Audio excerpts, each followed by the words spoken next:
مدینے شہر میں اقتحاد سالی شروع ہوئی۔ عمر رضی اللہ تعالیٰ عنہ کا دور تھا، تو عمر رضی اللہ تعالیٰ عنہ کو جو بیوی محترمہ تھی وہ عمر رضی اللہ عنہ کے لیے 3 کلو گھی لے کے آئی۔ تو عمر رضی اللہ عنہ جب ڈبہ دیکھا تو پوچھا یہ کیا ہے؟ تو ان کی بیوی محترمہ نے عرض کی، یا امیر المومنین، میں آپ کے لیے 3 کلو گھی لے کے آئی ہوں اور اپنے خرچے سے لے کے آئی ہوں، آپ کے خرچے سے نہیں لے کے آئی، میں آپ کے لیے 3 کلو گھی لے کے آئی ہوں۔ تو یہ جملہ سن کر عمر رضی اللہ تعالیٰ نے فرمایا کہ جب تک ملک کے حالات ٹھیک نہیں ہوں گے، جب ہر علاقے میں ہر جگہ میں خوشحالی نہیں آئے گی، تو میں عمر گھی کھانا تو دور کی بات ہے، گھی چکھوں گا بھی نہیں۔ تو لہذا میرے عزیز بھائی، یہ تھے امیر المومنین، یہ تھے عمر بن خطاب رضی اللہ تعالیٰ عنہ۔ اپنے گھر میں گھی آیا ہے، وہ بھی بیوی اپنے خرچے سے لے کے آئی ہے، لیکن کہتے ہیں جب تک ملک کے حالات ٹھیک نہیں ہوں گے، جب تک میری رعایا کے حالات ٹھیک نہیں ہوں گے، ان پر خوشحالی نہیں آئے گی، اتنی دیر تک گھی کھانا تو دور کی بات ہے، میں چکھوں گا بھی نہیں۔ تو آج کل اپنے ملکی حالات کو آپ بہتر جانتے ہو، کہتے ہیں ملا کی دوڑ مسجد تک، آپ ملکی حالات کو بہتر جانتے ہو کہ جو ہمارے وزیر ہیں، مشیر ہیں، بڑے بڑے عہدیدار ہیں، بڑی بڑی گاڑیوں میں گھومتے ہیں، 70 اور 80 لاکھ کی گاڑی ہے، اس میں گھومتے ہیں، پھر بھی وہ مر رہے ہیں، پھر بھی وہ رو رہے ہیں، پھر بھی وہ تڑپ رہے ہیں، پریشان ہیں، حالانکہ ان کی گاڑی فری ہے، گاڑی کا تیل فری ہے، ان کے نوکر فری ہے، ان کے سارے گیس ہر چیز ان کی فری ہے، پھر بھی وہ ناشکری ہے، پھر بھی روتے ہیں کہ ملکی حالات خراب ہو گئے۔ بھائی ملکی حالات تو خراب ہوئے غریب کے لیے، ملکی حالات تو خراب ہوئے مزدور کے لیے، ملکی حالات تو خراب ہوئے دیہڑی دار کے لیے، ان کی جوتی بھی پھٹی ہوتی ہے، ان کے کپڑے بھی پھٹے ہوتے ہیں، ان کا چہرہ بھی زخمی ہوتا ہے، ان کے ہاتھ بھی زخمی ہوتے ہیں، ان کے پاؤں بھی زخمی ہوتے ہیں، وہ زخمی حالت کے اندر پھٹے پرانے کپڑے پہن کر، کمائی کر کے، محنت کر کے، مزدوری کر کے، خون پسینے کی کمائی اکٹھی کر کے، حلال کمائی اکٹھی کر کے تمہیں ٹیکس دے کر تمہیں نوازتے ہیں، تمہاری تنہائیں چلتی ہیں، تمہاری گاڑیاں آتی ہیں، ان کے ٹیکسوں کے ساتھ تمہاری گاڑیاں آتی ہیں، لیکن تم لوگ ان لوگوں کی ذرہ بھی رائی کے دانے کے برابر بھی قدر نہیں کرتے کہ لوگ جو ہے وہ جو ڈبہ ہوتا ہے نا، جس میں وہ کھانے کے بعد ڈبے میں جو باقی روٹیاں ڈالی جاتی ہیں، کچرا ڈالا جاتا ہے، اس کے اندر سے بچے، بوڑھے، نوجوان، عورتیں جو ہیں وہ روٹیاں نکال کھل کھاتے ہیں۔ روٹی پڑی ہوتی ہے رستے میں، ایک بوڑھے نے روٹی کو اٹھایا اور ٹوٹی کا اگر لے گیا اس کو دھو کر کھانے لگا۔ یہی وہ بوڑھے ہیں، یہی وہ غریب ہیں، یہی وہ نادار لوگ ہیں کہ جن کے ٹیکسوں کی وجہ سے ان کی گاڑیاں چلتی ہیں، ان کی تنخواہیں چلتی ہیں، ان کے ملازمین کو تنخواہیں ملتی ہیں، اور مثالیں عمر بن خطاب کی دیتے ہیں۔ تم تو عمر بن خطاب کی جوتی کی دھن کا مقابلہ بھی نہیں کر سکتے۔ میں کہتا ہوں تمہاری بڑی بڑی گاڑیوں سے، تمہارے ایٹم بم سے، تمہاری بڑی بڑی پستولوں سے، تمہارے بڑے بڑے عہدوں سے اللہ کی قسم کافر نہیں ڈرتا، لیکن عمر بن خطاب کے پھٹے پرانے کپڑوں سے کافر ڈرا کرتا تھا۔ اس کو دیکھ کر جو روم کا بادشاہ تھا اپنے ملک میں بیٹھ کر کانپتا تھا۔ وجہ کیا تھی؟ وہ صحابہ تھے، اندر و باہر شیشے کی طرح تھے، جن کی تربیت میرے محمد مصطفیٰ نے کی تھی۔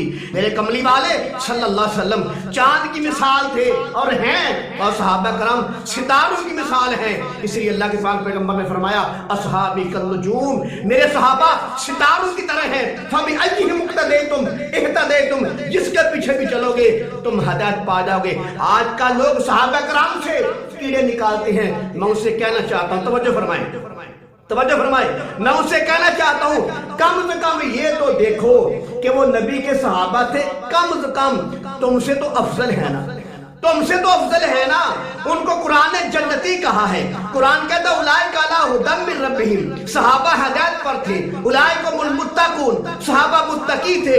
اولئک هم الراشدون، صحابہ کامیاب تھے۔ اولئک هم المؤمنون، صحابہ مومن تھے۔ اولئک هم المؤمنون حقا، صحابہ پکے مومن تھے۔ اولئک حزب اللہ، صحابہ اللہ کی جماعت ہے۔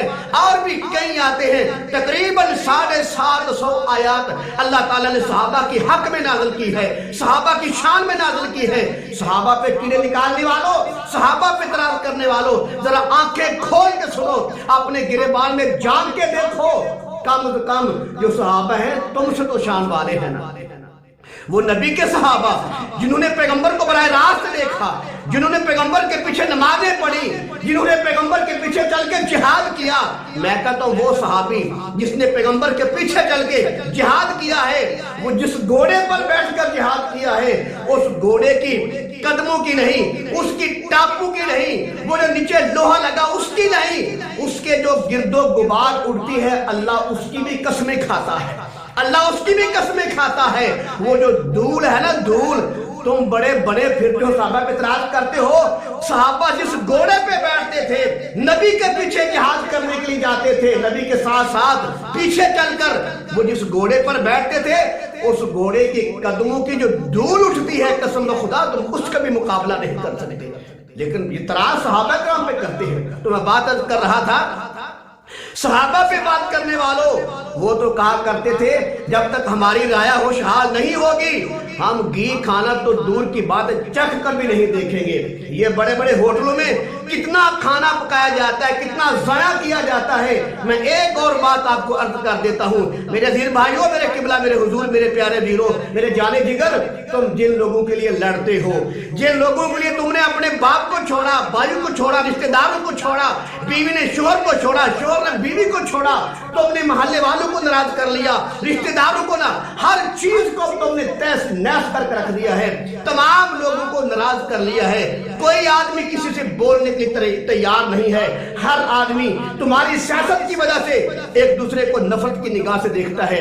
جو جملہ کرنا چاہتا تھا وہ جملہ سنیں، وہ جملہ یہ ہے کہ جن لوگوں کے پیچھے چل کے تم اپنے ماں باپ کو برا بلا کہہ رہے ہو، اپنے بھائیوں سے ناراض ہو، بہن بھائیوں سے نہیں بولتے، رشتہ داروں سے نہیں بولتے، ان لوگوں کو دیکھو جا کر وہ شادیوں میں کیسے ایک دوسرے کو جفیاں لگا کے ملتے ہیں، ایک دوسرے کے بوسے لیتے ہیں، ایک دوسرے کیسے وہ گلے ملتے ہیں جیسے بڑے پرانے بچھڑے یار ملے ہوں۔ لیکن تم چلے تسی شدائی، تسی یعنی کہ پاگل دیوانے لوگ، بچارے بھولے پالے لوگ کہ انہاں لوگاں دے پیچھے لگ کے دنیا میں اپنی برباد کرن دے ہو اور اپنی آخرت بھی برباد کر دے ہو۔ تم نے ماں باپ کو چھوڑ دیا، بہن بھائیوں کو چھوڑ دیا، ان چولوں کی اور ان کمینوں کی خاطر چھوڑو ان لوگوں کو، آؤ اپنے ماں باپ کی خدمت کر لو، اپنے بھائیوں سے جو لا تعلقی کی تھی اسے تعلق جوڑ لو، رشتہ داروں سے کو بلا لو۔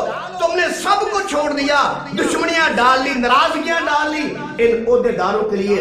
یہ تو تمہیں سلام لینا گوارا نہیں کرتے، یہ تو تمہارے لیے کار کا دروازہ نہیں کھولتے، یہ تمہاری جب تم بات کرنے کے لیے جاتے ہو تو یہ کار کا شیشہ اوپر کر لیتے ہیں۔ بتاؤ ان کو تو پتہ ہی نہیں ہے، تمہیں کہتے ہو جیل بھرو، جیل بھرو، جیل بھرو، تمہیں کہتے خود کیوں نہیں باہر میدان میں نکلتے۔ عمر رضی اللہ عنہ فرماتے تھے اگر میری رعایا خوشحال نہیں ہے تو میں بھی گھی نہیں کھاؤں گا۔ وہ تو رعایا کی بدحالی دیکھ کر، وہاں کی غربت دیکھ کر گھی کھانا، ایک چمچی تک گھی کھانا چھوڑ دیا تھا۔ تو کیا یہ لوگ جن کے پیچھے تم لگے ہوئے ہو، کیا تمہارے حالات کو دیکھ کر یہ گاڑیاں چھوڑ دیتے ہیں؟ کیا تمہاری غربت کو دیکھ کر کیا اپنے بچوں کا کھانا نارمل کر سکتے ہیں؟ کیا اپنے بچوں کے ساتھ وہ معاملہ کرتے ہیں؟ کیا اپنا وہ جو جتنا اپنا پروٹوکول ہے، ان کی گاڑیاں ہیں اور بھی جو کچھ بھی ہے آپ جانتے ہو، کیا اس میں کمی آتی ہے؟ رائی کے دانے کے برابر کمی نہیں آتی۔ تو لہذا میرے عزیز بھائی ان کی زندگی اسوہ حسنہ نہیں ہے۔ اگر اسوہ حسنہ یہ ہمارے لیے معیار کسی کی زندگی ہے تو میرے محمد مصطفیٰ کے بعد صحابہ کرام کی زندگی معیار ہے۔ تو آج بھی وقت ہے صحابہ کرام کے دامن میں آ جاؤ، انشاءاللہ دنیا بھی بن جائے گی اور آخرت بھی آپ کی سمر جائے گی۔